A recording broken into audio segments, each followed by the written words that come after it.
All right, so we should be live now.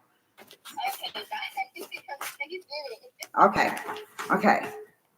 Hey, everybody, welcome to another episode of the BestTea Show. Two best teas, one hot sip. Tonight, Kira should be joining us. It says paused. Okay, all right. Either way, let me go ahead and sign this up because it's just me today. So you guys have to bear with me because y'all know I'm not the best at this, right? Okay, let's get this going right here. Okay, keep you tapped in there. Okay, great. So everyone has seen the news. Nothing is a surprise right now. And the news is everything you could think of. All Diddy. Yeah. So basically on today's show, it's more of a conversation piece. We're inviting people to you can either come on through YouTube, you can either come on through Instagram, IG for the Best Tea. You can join, you can ask to join, you can speak, you can do whatever you want to do. Now, I'm going to be a little more active than normal because I'm working this by myself tonight. The producer's out sick, and I did not want another day. I didn't want another week to go by, one without a show, or two without talking about things that are all Diddy. So I'm going to get like really, really comfortable here as we talk about some of these things. Yeah. So Diddy's been picked up, guys. Diddy has been arrested. And I think one of the worst things about Diddy being arrested, right? Hey, Kels. There's no bond. And everyone is questioning everyone, whether you have known Diddy, have been to a Diddy party here or in the Hamptons, here meaning New York. I think I'm home, right? It's really, to me, everybody has mixed views. To me, this is sad. It's sad. It's disgusting, not only on the side of some of the allegations, because they're allegations until you're proven guilty, everybody. And I'm not a lawyer, and I'm telling you that. But just how things are being handled. And I want to talk a little before I kind of really like down on Diddy. Just how things happen to our race and our generation. When I say our generation, the generation of, wealthy Black men and women that are in their 40s and 50s, people that had their come up during the 90s or the 80s, whether they be musicians, actors, songwriters, videographers, movie directors, anybody that's in the field of entertainment, because entertainment can be tricky and it can be dangerous, but it can be very, very lucrative, inspiring for others and for young people that are coming up, that you can achieve these things. You can do all the things that, you've seen the Michael Jordans and even the Michael Jacksons and sportsmen, and you've seen everything that they've been doing. But this is really sad. I had a conversation with someone today, and we were talking about R. Kelly. And the guy said to me, well, do you think that R. Kelly, that it's fair that he is getting 30 years? Do you think that was like a fair thing to do to him? And my answer kind of took him by surprise. It does not take me by surprise, because I know that things happen when we're young. Things happen when we're in the moment. Things happen and we do things we have no business doing. And then once we get a little itch of feeling that we got away with it, and this isn't anything. I don't care if you're a doctor. I don't care if you're a lawyer. I don't care if you're a police officer. Once you do something wrong in your line of work or in your personal space, what begins to happen is you get away with something and you continue to repeat the pattern. And you repeat the pattern so much that it becomes normal. And when other people are trying to be like you, aspiring to be like you, you're coaching them, they're watching you, they see these things, whether it's in a mentorship, whether it's in your family, whether it's with your best friend, whoever it may be. It could be your bodyguard, and we'll get on that. But they see all these things, and it's kind of like, well, this is the normal life of a celebrity. or this is the normal life of someone who has more money than the average person, especially an African American person, because our wealth wasn't always our wealth. Now, we were wealthy from the days of sharecroppers, and the cotton was ours. We were not always slaves. We were able to have our own land, have our fruits and vegetables, run our communities the way we wanted to run it, whether it was in Haiti, whether it was in Africa, whether it was in Baltimore. Everyone has always had their own resources in different countries and things that they have brought to the table to not have to use outside people. And I'm going to say outside people right now because I did not get my wine or anything else, but it's in the freezer. So we've been able to live on the land with each other in our race and in our culture. And then all of a sudden now we're stripped of that. We're stripped of everything that we know. We're stripped of, our children, our wives, our women are being raped. I hope I don't get blocked for this show, and John's not here to kind of stop me because I'm like really on one tonight. We don't feel like men anymore. We don't feel like men are women, or they're being raped. Our children are being raped and misused and mishandled. We're being moved to other places, and so that kind of started the chaos in the time of where we were looked at more as not so much the asset, but we are the ones who made America. We are the ones who really have made the world. But that's a whole nother story too. But it was kind of like, you're here, you're beneath us, and we are the ones that were in power. And then people, they start to take on this, they take this God, this inferior, like they're God, and they can just tell us what to do. And I feel that over the years, through the struggles of Martin Luther King, through the struggles of even with the Black Panthers, tried to bring in existence by not so much even. They didn't believe in Martin's way of doing things. So Martin Luther King used to always say, I want to do things according to God's way. Of course, he was a pastor. And we want to do things peacefully. We want to have peaceful demonstrations.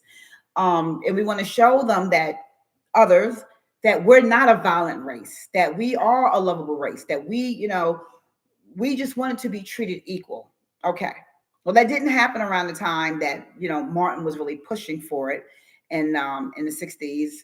And at the end of the 60s, going into the early 70s, I remember when he was assassinated. But at the same time, it's kind of like we want to make this name for ourselves.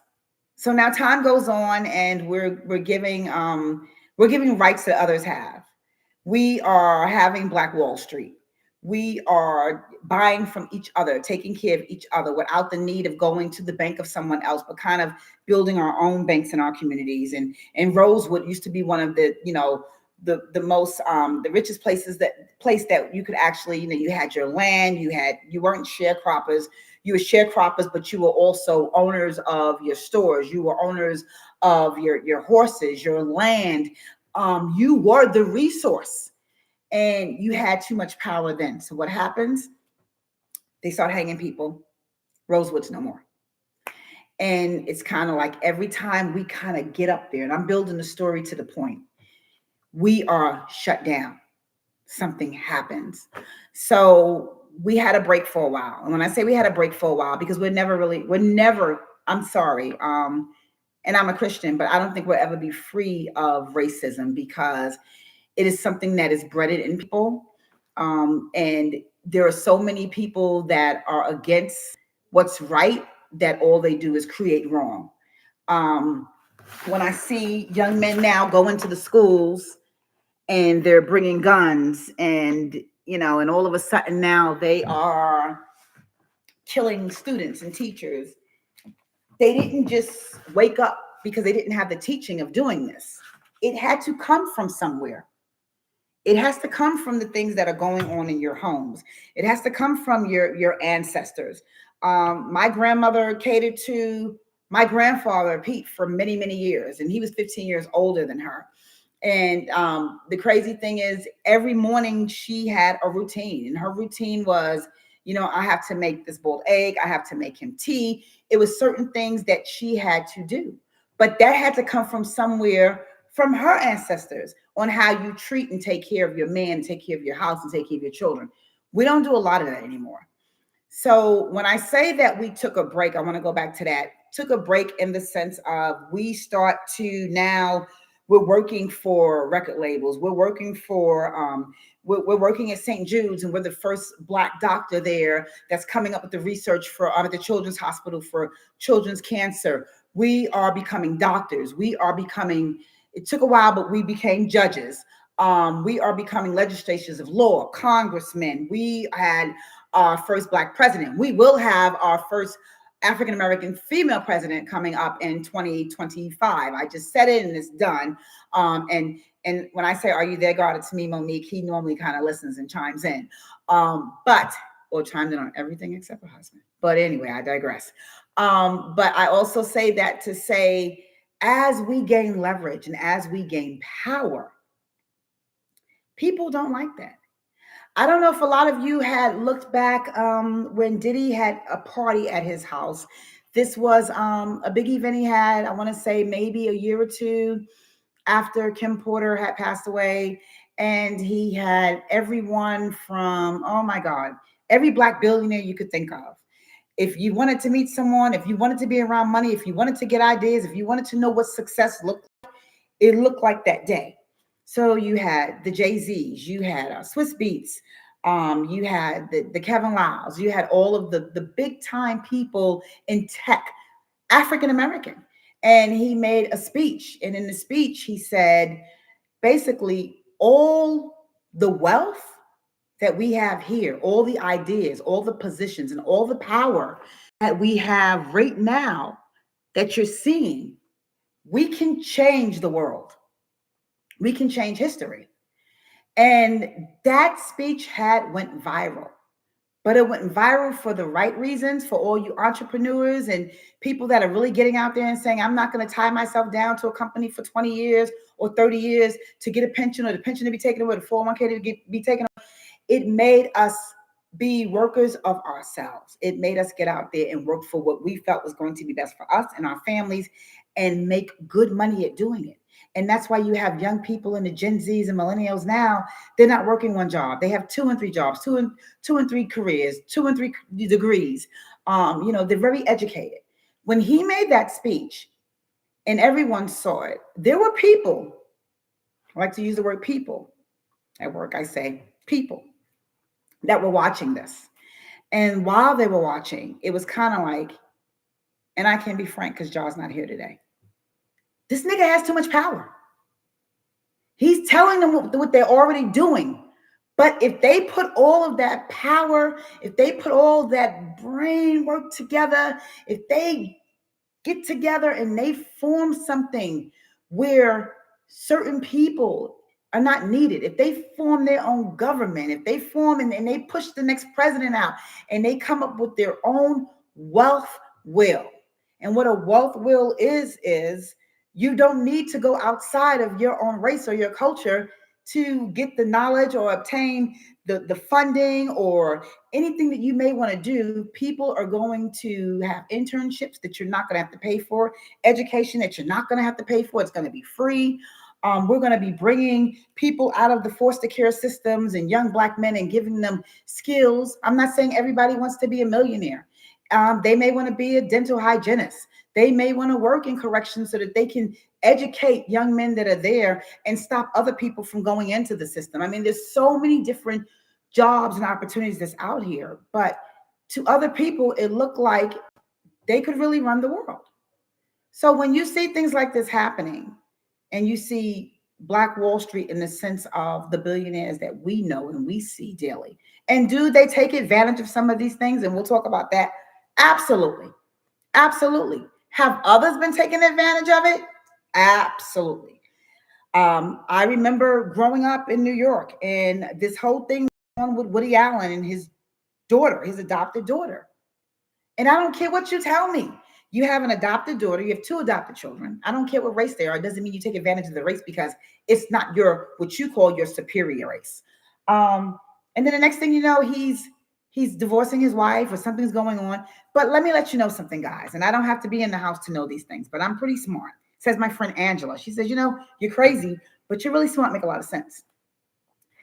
That sexual abuse, I like to call it, when you're with a child, manipulation, um, acts of rape, that was going on while he was still married to his wife. Believe and see and know. So when these things come out later, because they're covered up for so long, because you have money, you're a part of Hollywood. You're what people want to only look at and see good in. And truly, white America, we have a side that is pro-black, and these things are wrong, and these things that happen were wrong, and we believe in diversity and equity, inclusion. Do you know where that is now, everybody? It's gone. Everybody who had a DEI job, they're not employed anymore, because at some point it deemed not to be important. But I remember just a couple of years ago, everything was black on black on black on black on black. And we were uplifted, and we started to believe in stepping out on faith and courage and saying, you know what? We can do everything that we see others do. We see other races, other cultures do. If it's creating a car, we have a black man out of I can't say his product right now. He's in Florida, and he just created his own electric vehicle. And they're saying it's 10 times better than Tesla. Nothing against Tesla. My sister has a Tesla. That's great. But at the end of the day, do you really think this is what they wanted this black man to create? Because he's aligning himself with other people that have money, that can be spokesmen and influencers for him. And then they can buy his product, because we like to support, at least I think we like to support our people. We should want to support our people. And it's been the hardest product to actually push out there. So what do we know is top of the mind awareness is always a Tesla, always Honda comes out with a hybrid, or even Range Rover has an electric car now. It's because every time we take a step ahead, it's like, okay, let them pull together their strength to, again, put us down. So now let's talk about, some of the things, even when R. Kelly's ruling. Why didn't Woody Allen go back to jail, or to jail? He never went to jail, period. How old was Cosby when they arrested him? Really? About something that he did in the 70s? Now, I don't know. I was born in the very early 70s. But I do know from my research and looking back at a lot of things, there still is not a lot of things that even black men that had power or had money, or they were a celebrity coming up, that they could do. The only black man I could really think of that could probably do more than the average black man back in the days, and this was the 60s, was Sammy Davis. And I would say that only because he was a part of the Rat Pack. I would say that because he was down with them. I'm not going to say it because he probably renounced his Christianity that he knew from coming up with his mother back in the days in the church, and being there all day, and what he really believed in, to then become Jewish. I don't know. I mean, I had an uncle that was Jewish, but he was a real Jewish. But he was a part of our family, almost like a Steve Martin, the jerk kind of story. My Uncle Steve, ironically, Steve. But he could get away with some things. I don't think Bill Cosby was really in there. I wasn't there. If I was there, I don't think I would have been his type. I talk too much. I have too much of this. So I'm not a lot of people's type. So let's just say that too. But at the end of the day, you go back and you get this man, and he's like in his 70s, and you do this uproar. The Jello pudding man, our Fat Albert, he was a legend, still is a legend to many.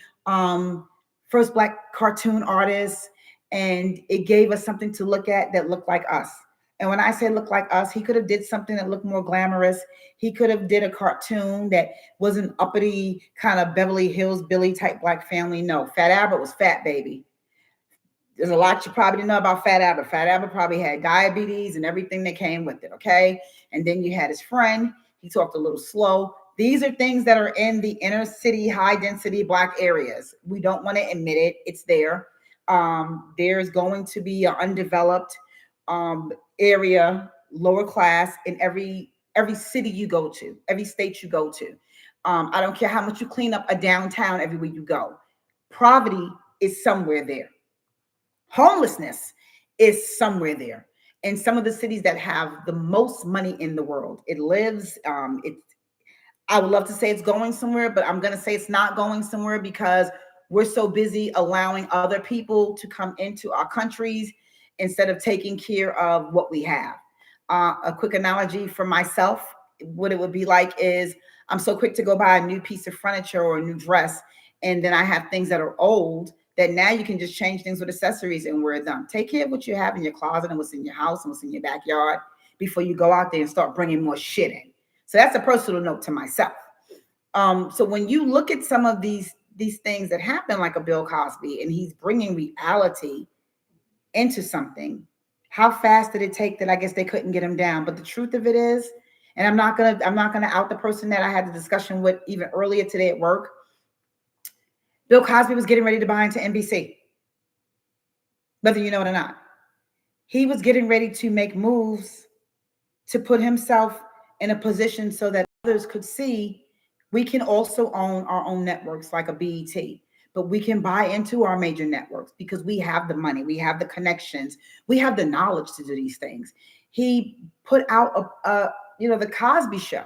And the Cosby Show back then for Bill Cosby, for me, that was an era for me growing up. Was I didn't come from a home where there was a father that was a doctor. Although my father was a firefighter, but my parents were not married. They had been separated. My father remarried. My mother was not she was not a lawyer, but my mother, she's a staple in my eyes, and she's a legend because she did put herself through school. But while she was doing it, she was a social worker. And she was a social worker at the worst times ever, where you had to go into the projects and into the tenement buildings, and you had to actually do the home visits. And they pulled social workers out of the homes because they were being harmed and they were being hurt and they were being even killed. And a lot of the social workers that this was happening to were the young African American social workers that would go into a house, and you could have a father that was on drugs or whatever the case may have been. And basically, you're coming in here trying to take my kids, or you're trying to, tell me how to run my house. And it just didn't go well. Anyway, there was a lot of abuse already. So Cosby gave us the platform of seeing what our dream or ideal house would be like, home could be like. And as a child, what we could make that home like, what we could grow into and what we could have. So instead of us wanting to be people that cleaned buildings or just stayed in the middle of a social worker, my mother became a psychotherapist. We saw that we could break through these barriers and we didn't have to stay down here. And even with that, it was a harder struggle for an African American woman or male to still pass certain tests and certain bars, and things was different as it was for other races and other cultures. So systematically, it's always been difficult for us. But we did have the hope seeing a Bill Cosby and the Cosby Show. Not only did I want to be like a Vanessa on the show, and you want to just be this independent woman and you have all these dreams, it showed me that I wanted to have a husband that was a professional.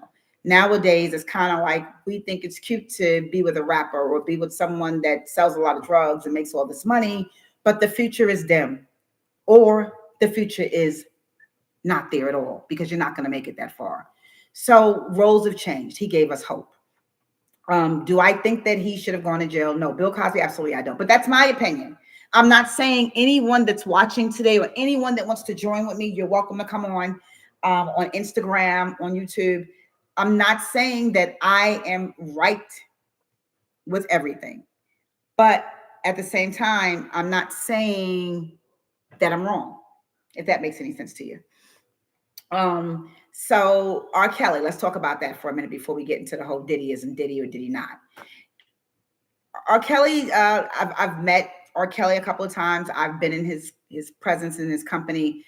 I wasn't around any, well, one party was a little wild, but I wasn't down with all that stuff because it was just a strip club. But he, to me, was a very, and is still, I won't say was, because he's not dead. And there's still hope for us to pull our men, our Black men out of these incarcerations with these heavy sentences that make absolutely no sense. And I stand behind that. He's a very intelligent man. He is a very talented man, a writer, a composer. There's nothing that I would think in his wheelhouse that he could not do. But some of the things that he did, were they totally just unacceptable, out of character, when you again talking about dealing with children and dealing with minors? Yeah, but there are different type of minors and there are different type of children. Not to say any age is wrong, but I've seen a 14-year-old that is like a little girl, still with the braids, Catholic school or not, but you still have your dreams and you still play with dolls and you still jump rope and you still have after school programs and you write and you're poetic. And then you have 15-year-olds that are fast in the ass, where they're lying and they're not even saying they're 15 because they got fake IDs. They're getting in the club. They've been having sex probably since they was 12. Doesn't make it right. Doesn't make it wrong. No, it does not make it right. But it is wrong to sentence someone and to add shit on and add stories on to things that we don't really know is all true. I saw a lot of those women in that R. Kelly story come on that screen with that HBO or Netflix documentary, and they had the black face in front of them and they wouldn't show you. What is the difference? I'm going to get my ass kicked for all of this tonight, I know. At least I haven't drank though.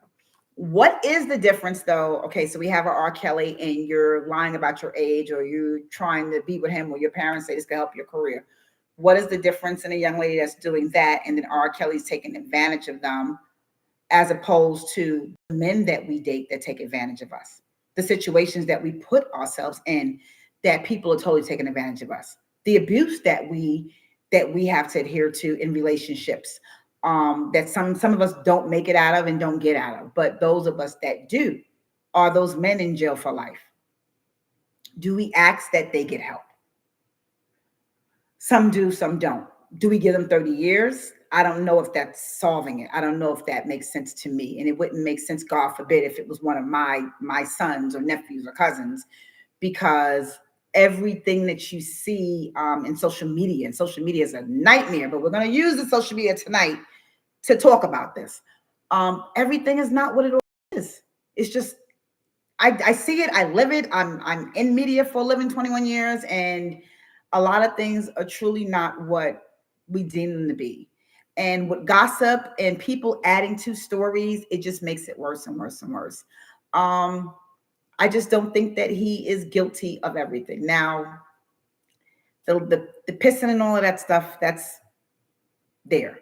The stories with Aaliyah, that's there, because I wasn't there. At some point, something was okay with someone that it even got to a point of him managing her, her traveling with him, where her parents was okay, or her uncle said, this is okay to be with this individual. I don't know if the uncle got paid. I don't know the uncle. I don't even know what the uncle is. Okay. But at the same time, sometimes are we being responsible as parents when we put our children out there? It could be a modeling career. It could be where our daughters are becoming anorexic because they're not eating because they feel they have to have this image, or they're ballerinas and they have to be this thin and they're throwing everything up. And we're allowing it because sometimes we push our children into situations and we're okay with things that we're not right about. I'm guilty of it. I'm guilty of it too.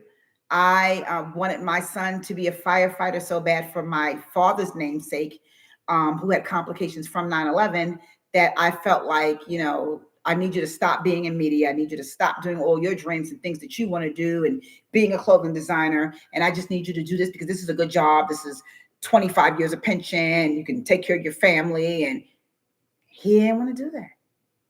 He was like, Mom, I'm a first responder. I see death every day. This is not your choice. And I had a hard time with accepting that because I'm push, because I only want you to have some of the things that I don't have, but he chooses to act now. He's on his third movie. So I had to kind of not be that parent. But sometimes as parents, we don't really hear our kids when they say they may or may not want to do certain things, and we actually throw them into the fires. I'm not saying every parent did that with R. Kelly.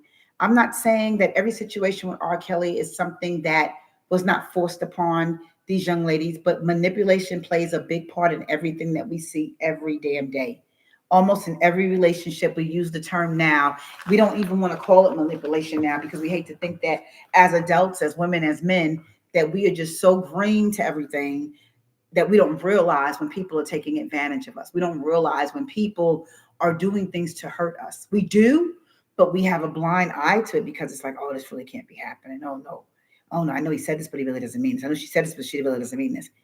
And the manipulation then becomes what? Gaslighting. So all we did was just change names, but the same situation is still happening. So yeah, these young ladies, some of them were manipulated, some of them held against your own will. I don't know about you, I have an Aunt Kim, and basically if a guy is holding me somewhere and they don't hear from me after a while and I don't sound right, and I'm talking about, well, I'm not calling you guys and don't call me no more, someone's coming to get me. It could be her and some of my guy cousins, my cousin-in-law. Someone's like, hey, this ain't working no more. And I don't know if some of those people tried hard enough to actually rescue or attempt, or they just kind of let it go to say, this is something they're going through. So I'm not in total agreement. Did he deserve some jail time? Some. I think that hurting people, a better way of teaching them a lesson is stripping them of what they have. No one wants to be back living or sleeping on someone's couch. No one wants to know what it's like to see rats and roaches all day. No one wants to know what it's like that your every meal you have, maybe only one meal, and it may be at McDonald's or whatever fast food you can get, or everything that's not, healthy for you. Nobody wants to go back to a harmful, hurtful, or just an unacceptable childhood of just not having shoes on your feet, being laughed at, being picked on. Those are some really hard things that we grew up with. And so when you've been able to overcome that through music, through success, through education, you kind of try to set your life up so that you never have to go back down that road again. So I think that stripping a man or even a woman of some of the things that they take advantage of, or they think that they've arrived, for lack of better terms, that's more of a punishment than any jail cell can ever do. Because how much could that person still be contributing to society, to our culture, if they're out forced to your community service is not, oh, you work at the church a couple of hours. No, your community service is you open up a school. We depleted your bank accounts. You're going to teach music, supervise to college students or whoever it may be, never unsupervised. You're going to write music. You're going to just do things that are going to change and make a difference in one's life. I don't care if it is doing free concerts for the rest of your life for breast cancer, men's prostate awareness, St. Jude's, where everything you do, where 100% of the proceeds go to the foundations that you're supporting, the causes that you support, the causes that you've been forced to support, and you just have enough to stay in whatever home or wherever it is now that you dwell. I think that taking something and taking everything from people is a part of the punishment that should suffice more than saying 30 years to life, because you're still taking something away from them, but what are you taking away from the world? So now let's really kind of get to it. Diddy. I don't have my glasses on, so I don't have a timekeeper today. Oh yeah, okay. There we go. So basically, you're indicted. You have no bond set. Bond is good for certain things when you're in situations like this, whether guilty or not guilty, allegedly accused, because it gives you a chance to get your business in order, get your affairs in order. And you do have a right to do it. And let me tell you why Sean Combs, Diddy, Puffy, has a right to get his affairs in order and have that time to really work on some things while this is going on. Your children should not pay the wage of your sin. Let me say it again if you didn't hear me. Your children should not pay the wage of your sin. But they do. They do in a lot of cases. And a lot of times it's out of our control, whether it's you putting your stuff in probate, us not being responsible as people to have life insurance, just doing things haphazardly that we know is going to cause harm to them. Bring a man in the house and you have 3 daughters and the man just got out of prison for sexual assault, whatever it may be. That's your choice. These things you decided to do. You decided to have sex parties, drug parties, whatever it may be. But that should not be something that your children should pay for. Sometimes these things are generational curses. If you come from a childhood where you saw your father beat your mother, tendencies are you're going to beat your wife. I don't know what the percentage or the ratio is to that, but that's what you've seen. If you see your father cheat on your wife and he has a lot of outside children, he has a lot of other women, 9 times out of 10, I'm going to give you some grace, maybe 6 out of 10. You're going to repeat the same thing. It may not be outside children, cheating on your marriage for sure. Having outside mistresses for sure. Just a lot of things. But they shouldn't have to pay for the wage of your sin. And I think that until he is found guilty 100%, and we'll go through some of the allegations, why doesn't he have the time? Hold on, because this is live, right? Hey, Grant, your voice is so deep, I can kind of hear you. Anyway, why doesn't Diddy have time to sit with his mother and say, hey, these are the things that we need to get done. These are the things that I have set up. If so, it happens that I am found guilty for any of this, I need to make sure that my children are okay. I didn't tell him to go out there and get a young daughter at the age of 50. That was his doing. But like it or not, she's here. She's a beautiful little girl, baby love. And why does she have to grow up? If she's going to grow up without a father, why doesn't she have the opportunity to at least be afforded some of the opportunities and advantages that his other children had, setting up her college or just making sure that her education and making sure her namesake is safe? Let that man do that. Why are we so quick to just lock people up and throw away the key before anything is even done? Another thing, God is the only judge and jury. And I don't want it to seem like I am, talking out of 2 different ears, because I can say God is the only judge and jury and it's for him to decide. But of course, if a man murders a child, if someone rapes a child, if someone kills someone in a robbery, whatever it may be, I'm not going to say that. I'm going to say, yes, God is the judge and the jury, but at the same time, he needs a little help facilitating how this is going to kind of pan out. So there are different case scenarios where you look at that, but I think that he should have an opportunity to spend some time with his family and get his affairs in order. Sell off some of that shit, those houses, your boats, whatever it may be. Some things should be liquidated. Some things forced to give up. If you're saying that there's all of this money laundering and going on, and okay, sex trafficking. So what a lot of people don't know is, if you're in the 90s, you're in the 2000s, whatever you may be, a lot of times you don't know someone's age. And if you say to a young girl, especially a naive one, hey, guess what? I'm going to take you to Guatemala. I'm going to take you to a private island and we're going to go over there and we're going to have a party. I want you to go ahead and I want you to get some of your girls. Oh, we don't have nothing to wear, this, that, and the other. Well, it's next month. It's a really big party. Your butt's a little small. I'm going to pay for your BBL. I'm going to get your whitening, get you some new teeth. I want all your girls to look their best because we're going over there and we're going to party. And that's a Diddy move. We're going to party. We're going to get it in. A young girl or a young woman or even an older woman right now, because shit is bad out here, they kind of know what that entails. They kind of know, if you're paying for me to get all this stuff, I'm getting a whole makeover. I'm getting clothes. I'm up here buying Chanel. I'm with my girls. We on fancy trips. We're eating lobster and shrimp. They say it like that sometimes too. We're on yachts having yacht parties, and this is just fun. To them, the sleeping with different men and going out the country, they're having a good time. They feel like they're living their best life before they settle down. They're going through the whole phase.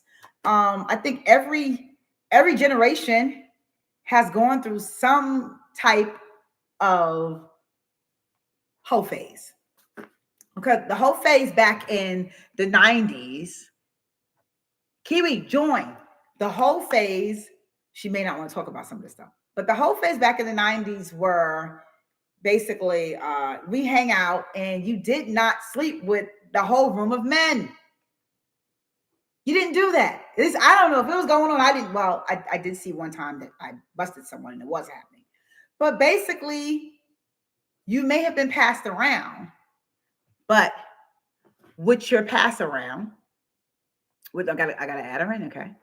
With you being passed around, basically, you're not in a room like a brothel, okay? And I don't think anybody is up there getting down with the anal. I don't know. There was no OnlyFans. I don't think there was any porn.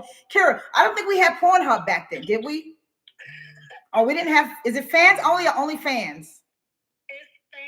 Fans only. There was no fans only. So there was no like extra ways to make all this money via virtually or the internet or putting a mask. I always said if I was going to do something like that, I was going to put the wrestling mask on. But, I just was never that bold. And then during the COVID era, when everybody's making money, I was in a relationship. So I don't think he would appreciate that. I think you can still do something fun like that. Why you think I can? Let's live a little. Let's do it. You could be right because I guess I'm single now, right? So why not? But then our whole phase was different from the now whole phase. So the whole phase, yes, they are taking girls out the country. Girls are with girls. I've never seen in all my years, Kara, where I want to be politically correct, but no one's here to do it. But I've never seen where we have girlfriends and then we have boyfriends. We have husbands, but now we want to spice up our life with our husband because our husband's looking at other women and we've been married for 10 plus years. And baby, I know you want to sleep around, but how about if we just invite it in our home and that way it's something that we arrange and we do this together. Well, let me tell you something else that happens when they're doing it together. You ready for this, Kara? So now you're bringing a woman in your bedroom and she's having sex with you and your husband. And what used to be was, okay, he's going to have sex with me. I'm going to sit in this chair right here. And now he's going to have sex with her and I'm going to watch. And if it was me, I'd be in my feelings like, oh, okay, like who's he going to really get his rocks off with? Okay. That's just me. Okay. Such that. But they can just go get baby oil from Puffy House. They can do that too, or some lubricant. I mean, like I wish they would have sent some here first. Okay. But that's another story. That's a lot of lubricant. He's like a whole couponer. He could have had, listen to me. If Puffy would have took me up when Puffy announced, Kara, I think it was during COVID or maybe after, that he was going to make the Uptown movie, right? And he was going to talk about Mary coming into the fold. I hope he wasn't going to leave Jeff Red out. The whole Mary era, everything from him meeting Kim Porter when she was the secretary down to everything that transpired. Everything that happened with Uptown, I reached out to him. That's when he was on this rampage. And he's like, this is my personal number, blah, blah, blah, blah. Call me. Be a part of the movement. So I guess everything happens for a reason. I wanted to be down with the movement because I wasn't making any money. They wouldn't furlough me. So I'm like, shit, I know some stories. I have some things. I can be a part of that board. He did not answer me back. You know what I'm saying? What a pity. Well, had he... I would have stopped him from that basement shit he was doing. Okay.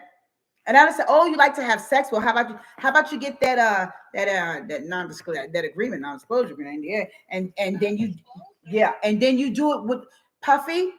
Baby. Did you see her birth certificate? She's too young. Get yourself some grown. But he needed somebody to say some shit you just don't need to be doing. No. Some shit you don't need to do. It's not necessary. You can get what you don't like. Oh, listen. When did 21-year-old coochie become old coochie? Why you got to get a 14, 15-year-old? So sad. Old coochie is, I don't have old coochie. But old coochie. No. It's called seasoned. Seasoned well, because you can have seasoned. Oh, we lightly season it. Your seasons 52 in all these restaurants. We lightly season the fish. No, I want Black people seasoning. I want good fried chicken. This is good fried chicken. A little bit of garlic and adobo and a little bit of black pepper, a little bit of. Had he got with me, Kira, I would have been like, listen, lubricant, you got all this lubricant. This is what we're gonna do. We're gonna come out with the Diddy lotion. That was you could have made put some labels. The Diddy lotion. Put some labels on. There you go. Make some money off of it. You left Ciroc. We know another thing he was buying back into Ciroc. The white people didn't want him to do that either. They didn't want him back. They didn't want that. Sometimes when I say that all money is not good money, right, to other races, when we have reached that plateau where how far can we go? We're at the ceiling. They don't want you busting through up there because that's a different type of money. That's a different type of plateau. You know what I'm saying? It is. Look, Ross is already buying jets and having them designed. They're like, how much more? I'm so happy I can talk freely on these platforms. How much more do these niggas want? Now they want a country. They don't like it. They don't want it. They don't like it. They don't want it. And I'm looking at, first of all, who is the sketch artist? Who is the sketch artist? Have y'all seen some of the shit on the internet? Look at this. This, if it wasn't for the eyebrows, I would not have even known this was Diddy. They trying to make him look like a devil. You see that? You gotta listen. You have to read through. You have to see the message. When you want to live in color, message. Who's doing this? That's terrible. Damn. I mean, it's like you're depicting him. Let me tell you what they're doing. You have already, before he has even gone before jury, with all of your documentation that you have, and we'll read through, you have depicted him as a monster. You sure have a whole monster. If I saw this man and I was downtown, where the homeless hang out, scary. Lock that door, roll that window. If he says, I just need something to drink. No, the fuck away from me. Because you look crazy. He looks scary. They really did a good one. But do you know what I see when I see this? I see scared. He's scared. I see scared. I see a man that is saying, Mom, what the fuck have I done? What has like everybody else has been doing it. Why can't I do it? Why can't I do it? Why am I in trouble for this? Like what? And then the list. So Puffy has the names. You've lived in LA, Kira. You've lived in LA. That's exactly what it is. And that's what it boils down to. You've lived in LA, and you know the things that go on in Hollywood because you have been a part of Hollywood. That's exactly what it is. He got the list. So who's on the list? Einstein, like who? Epstein. Who? Epstein went to the island with all the little people. Who's on the list? Well, Puffy knows, and that's another reason why. So what's going to happen to him next? You're going to put this black man and try to lock him up for life, and then all of a sudden, something happened to him. But let me ask you something. So we have a 14-year-old that just went into a school, shot 7 people, or 7 people died, shot 9 people, something of that sort. Horrible. Yeah. One was an African-American 12-year-old boy, autism. It's like, what's happening here? And so now you're taking him to go in front of a judge in Georgia. You're going to move him out of the state, which he did this in Georgia. And because you're hoping that other people really don't know about it.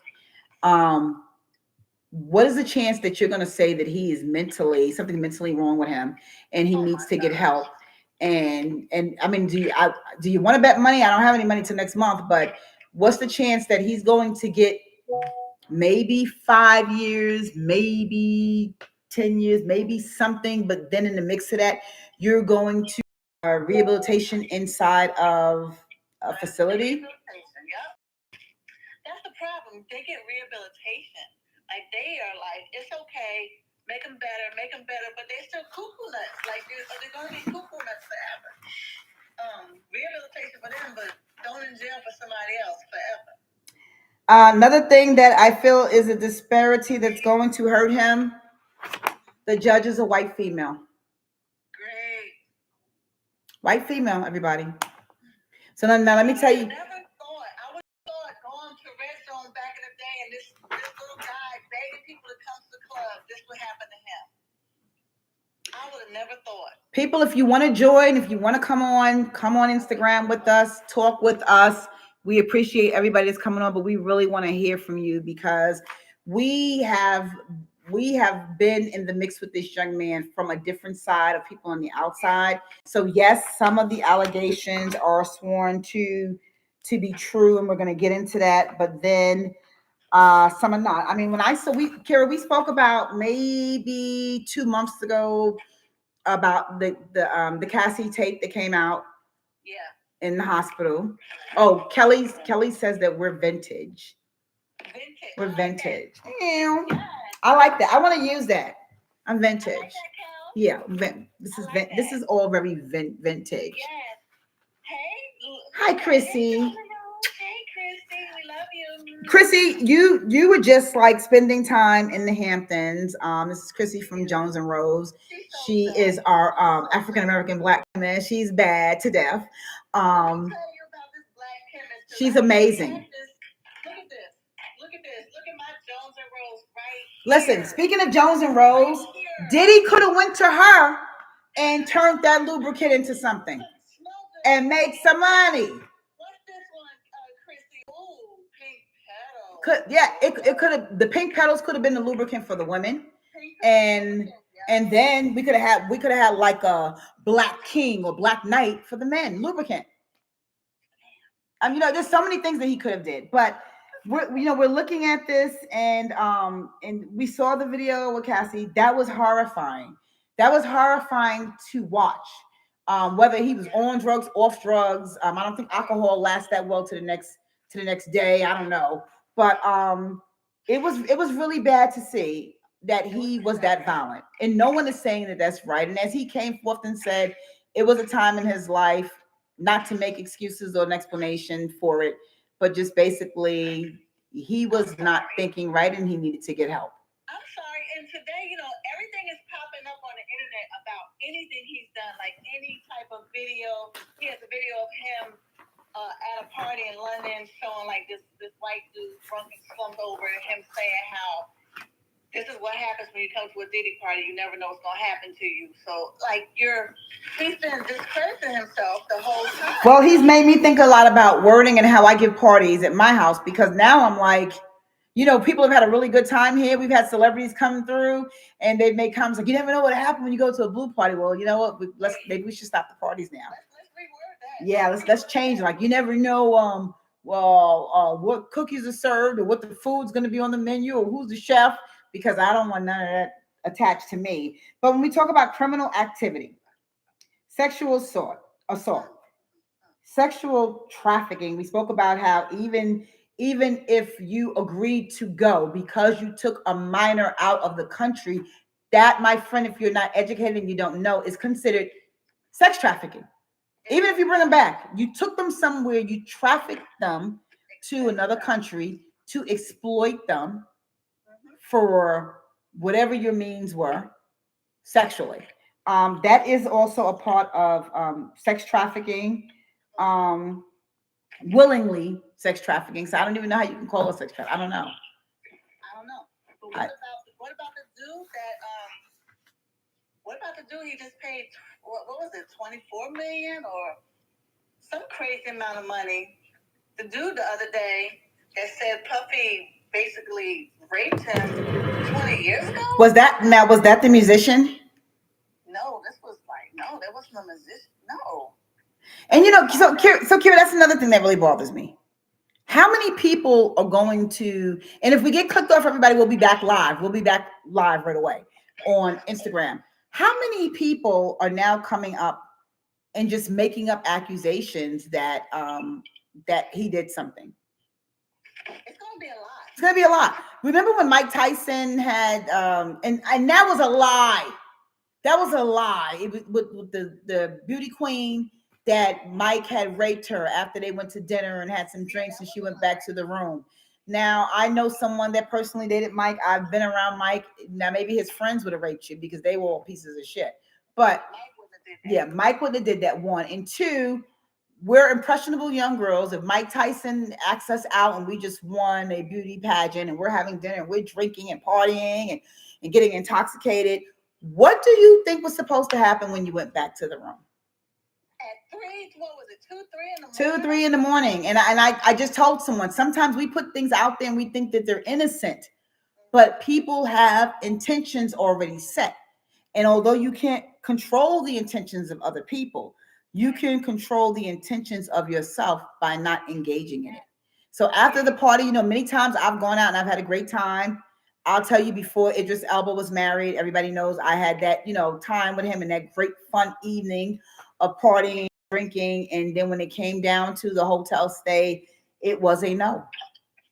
No. It was a no. Sir. That could have been a mistake, but I'm just saying it was a no. But at the same time, if you say yes to something like that, as a man, you say yes to anything that's egging somebody on, Right. they're going to try and go a step further. They're going to try and take it to the next level. Yeah.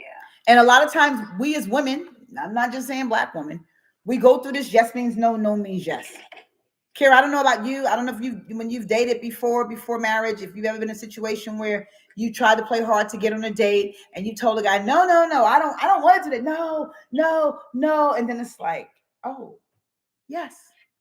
Listen, This is why the show is not for children. 2, 3 in the morning, what you thinking anyway? Come on. You say no to your blue in the face, but you may mean yes. But, and then no does mean no. But why are you there? Why? That's with a celebrity. Why are you there at 2, 3 in the morning? What's up with that? Yeah. So that was just one of the things I had thought about. So now, his defense lawyer was hoping that he was going to get bail. That's not happening. Diddy, I'm concerned about something else too. And I'm not saying, I'm concerned that he has these white attorneys and prosecutors. So a lot of times they work together. A lot of time, don't ask how I know, okay? The prosecutors, the judges, and the attorneys, because I spent some time studying law, and I've been around it enough. They're all in tandem. They're having dinner at Chop House or wherever, and they're sitting there and they're saying, so what do y'all think? How y'all think what should I tell my client? Like, what's the best you're going to do for me, Jimmy? Jimmy, are you going to try and give him the 30 years? Come on, man. He's Diddy. He's Diddy in the city. Jimmy, That's exactly how they acted. Jimmy, I mean, come on. How about 15 years probation, close down the schools in Harlem, take away some of this money. He's going to lose all his deals anyway. His black college already, denounced him. Let's go for the 10 years and whatever. And then you'll have the judge saying, well, I don't know. And then the prosecutor say, I don't want to do that. Yep. I think we should make an example for him and everyone else out there that thinks they're coming into this money for the football players, for all these newfound millionaires and billionaires that don't know what to do with their money, and put a stop to this. So they work in tandem. So then you have all of this going on. So how are they really working for you? Exactly. I mean, this is so sad. It's really sad. There have not been any remarks so far from his children. We spoke about it today on The Beat. T-Ray was interviewed by Channel 4, and basically, to a lot of people that are in media, they don't want to say too much. No. They're not saying too little, but they don't want to say too much because they don't know how either their hand gets smacked, or you don't want to talk about shit you really don't know about. Exactly. So a lot of times, if you wasn't there for a lot of these things that have happened, I don't know. And we have lines that say too many victims of Combs have suffered in silence. Well, goddamn, you know how many relationships I've suffered in silence from, and as a result, no Chanel bag or anything else. Okay, I'm just no trips, no nothing, which is a little confusing to me. It's not even no Jones and Rose. Give me some Jones and Rose. God, is Applebee's still open? Go get me a meal at Applebee's or something. Like I don't get it. I don't get it. Show some love. Well, so Misa's coming out with a book, and Misa, if you don't know, is his first baby mother. That's Justin's mother. A book? So she's coming out with a book, but now, unfortunately, she has been giving all type of teasers. And in that teaser's a little story. So, and I'm confused, Misa. And I love you, even though my hookup's not an MCM anymore, but I still love you, okay? And I remember when she used to have the baby in the mart at my ex brother-in-law Blues on the Mart 125 at the Black Men's Jewels, and she come there puffy all the time. Baby never had shoes on or a shirt. He was so cute though. But what I'm confused about is in some of your messaging, you're saying how you were beat outside, no one helped you. He beat you and kicked you into a car. And you can see this if you go on her Instagram, the little things that she's put out there. That first cabriolet, remember you had that little burgundy and white cabriolet? Yeah. That was the one. That was the one. And all the abuse that she took from him and the sex rings and everything that's happened, she's slowly leaking all of this out. And then I guess after they raided the house, she comes out with something in social media and she's like, but that's not your business. And you can't, this is still my son's father and he's still a good father to all the children. And we just need to pray. We need to pray that all of us get counseling. We need to pray that he gets counseling. We need to pray that, you know, there is a resolution from this. You're confusing me. Well, she's confused. Because that's like saying my ex-husband did all these things to me and had all these side chicks and cheated with every wife he's ever had and was a bad man. And then the next thing I'm saying, I still love him because he's the father of my children. Yeah, she's confused because remember Puffy was making sure she had a job all them years. Well, let's talk about that. Not only does she have a job after Kim Porter died, it is alleged, unless I can find the documentation, her name is also on his house. Oh. What? Now, shout out to Puffy for doing that because at least you know that if something goes left, your mother, Janice, and I hope that she keeps her health intact through all of this because this is. She was now she's so sweet. This is she's a really beautiful woman, but this is a lot. This is your only child. Yeah. This is your only child, and you have to be the rock, not only for him but for your grandchildren because they don't have their mother anymore. Nope. And so going through all of this, you have your mother on there, hoping nothing happens to her. You have your children's names on your home, and you have Misa.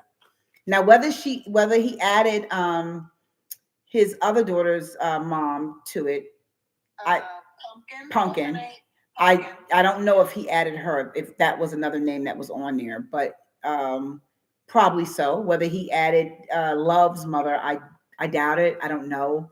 But he had been trying to get some of his affairs in order. And it's sad. I wish more people would have commented and joined in on it. I will tell you that I've had a lot of people also say before the show started, you know, even with them not believing everything that he's Sarah. Thank you. Pumpkin's name is Sarah. Miss Kels, do you know if Sarah's name was on the house also with his mother? If someone does know, please, please chime in and please let us know. But I don't. Yeah, he's been trying to make sure that everyone is secure. What he did not secure was what Ross did. You didn't secure your own private jet to get the fuck out of here. You did. He could have been in Switzerland somewhere chilling. Anywhere. And I'm sure he has a woman out there too. Period. I didn't say that. Listen. Well, I don't know. Remember, after one of the shows, Ja decided she wanted to play the sex tape. That was listen. I'm nobody. Nobody's probably going to watch this or see me. That allegedly was him and was it Meek Mills? Oh my God! Did I say that? Ja's not here. Ja, you should have been at work today. And the bodyguard was standing outside the door, and she played the tape, and you can hear them talking about this, and it was grueling. I said, turn that shit off. I don't want to hear two men. I don't want to hear two women going at it. I don't want to hear a man and woman right now going at it unless it's me. Okay. But I'm saying that to say it could be a man. You know, when you get to a certain level. They spoke about the Will Smith before and things that him and Jada have done. They've spoke about the sexual triangles of Dwayne Wade and Gabrielle Union, and how people just they get bored. They get bored. That's a lot of bored. That's real bored. Because let me tell you something. The one thing I'm never gonna get bored of, you know what that is? I haven't seen my mother tonight on here, so I'm very happy about that. Money and dick. I'm not gonna get bored with that. So even though I'm going through a celibate stage right now in my life, and sometimes it becomes very dry. Again, if anybody has the lubricant that Diddy had in his house, send us sister some. If you want to represent your lubricant line, send us some.